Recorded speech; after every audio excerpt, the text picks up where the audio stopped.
लेकिन नवरात्रे में जो पंचमी तिथि होती है, नवरात्रे की जो पंचमी तिथि है, उस पंचमी तिथि के दिन अशोक सुंदरी का जो स्थान होता है उसको समझिएगा थोड़ा सा। जैसे ये शिवलिंग है और ये जलाधारी है भगवान शंकर की। ये शिवलिंग, ये जलाधारी, और जलाधारी में जो जल बहता है उसमें बीच में जो मोटी सी लाइन रहती है वो अशोक सुंदरी होती है। जैसे कई बेटे हैं, बेटियां हैं, कोई व्यक्ति व्यापार चालू कर रहा है, कोई व्यक्ति अपना नया भवन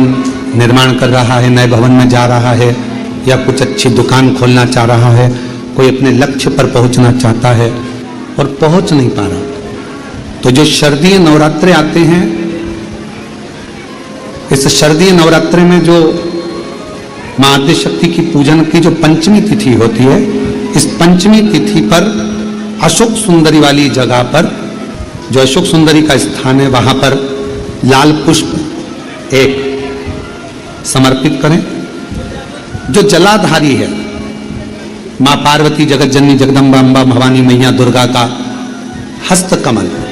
इस पर 7 जगह पर कहीं पर भी लाल चंदन की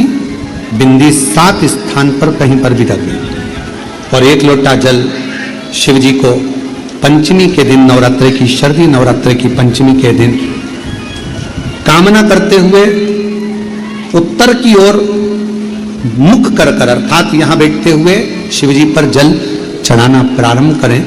और अपने मन की कामना कहकर बाबा के पास में जो लाल पुष्प समर्पित करा है उस पुष्प को अशोक सुंदरी वाली जगह से वापिस लेकर आ जाए।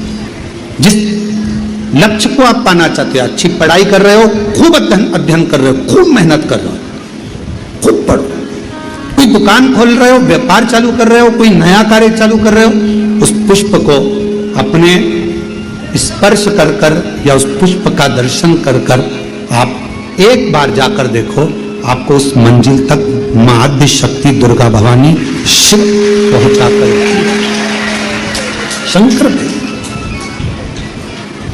और एक निवेदन करूं आप लोगों से कि बन सके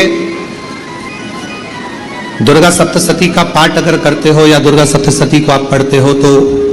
हिंदी का उसमें नीचे लेख आते रहते हैं, बहुत सारे वर्णन आते हैं, उसका भी पढ़ेंगे तो उसमें बहुत सारी बातें आपको बहुत अच्छी अच्छी, देवी भागवत में, दुर्गा सप्तशती में, इनमें बहुत सुंदर सुंदर कल्याण का, यदि गीता ब्रज गोरखपुर से जो कल्याण निकलती है उस कल्याण का यदि देवी अंक अगर आप पढ़ेंगे माता दुर्गा भवानी पर, बड़ा सुंदर, उसमें भी बहुत सी चीजें, मां आद्य शक्ति की आराधना की, साधना की, पूजन की पद्धति बहुत सुंदर, उसका ध्यान करें। शिव से कुछ, अगर भगवान शंकर की हम आराधना कर रहे हैं, भगवान शंकर से अगर हम कुछ पाना चाह रहे हैं तो भगवान शिव की सबसे पहले उससे साधना करो, शिव को पहले अपना बनाओ।